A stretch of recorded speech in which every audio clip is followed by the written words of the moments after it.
Hey everybody, it's Sean from St. Joe Robotics. This is going to be a primer video that's going to set you up to be able to do the rest of the coding examples that we're getting ready to go through in this series. The first thing I wanted you to understand is what does the controller look like and what does it do. And so as you can see here from this graphic, there's two analog sticks. There's the left hand stick and the right hand stick, and up and down is going to be an indication of a signal on the A channel. And left and right is B, and you can see it's going to actually be printed on the controller here as well. Similarly, C goes left and right, and D goes up and down on this one. Now the rest of these are just buttons. E are these two buttons here, and F is here, so this is an up and down button, as well as up on top of the shoulders. You can see this will be your left-hand shoulder. When you're looking at this view, it's here. So there's a top button and a bottom button for your left up and your left down, as well as the right. Now the E, F, and right and left buttons, all they know is whether the button is pressed or not pressed. So when we're writing code, we're going to be thinking about whether the button's pressed.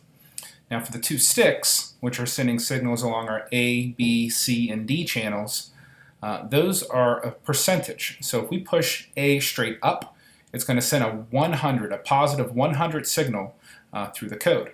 If we push it straight down, it's going to send a negative 100. And similar for the B channel, the C channel, and the D channel. So we can modulate depending on what percentage we're going to send through. So if we just push it up a little bit, we can just send a 50% signal, and we can make motors spin slower based on what our code tells it to do. Additionally, we can use this for deadband later, and we'll talk about that as the videos progress. But these sticks don't always come back to exact center, and so we can code that out with the deadband.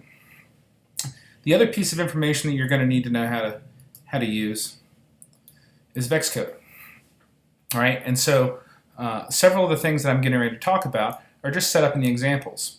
So if you go to File, you can hit Open Examples.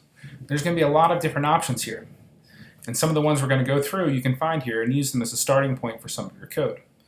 So for example, one of the first videos is going to be about the left arcade stick. We click on this, and here's a piece of code for the left arcade stick, including that deadband we talked about.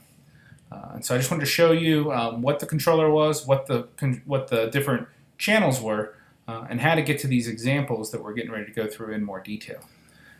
Alright guys, that does it for this lesson. If you have any questions, as always, just list them in the comments and we'll help you out however we can. Thanks.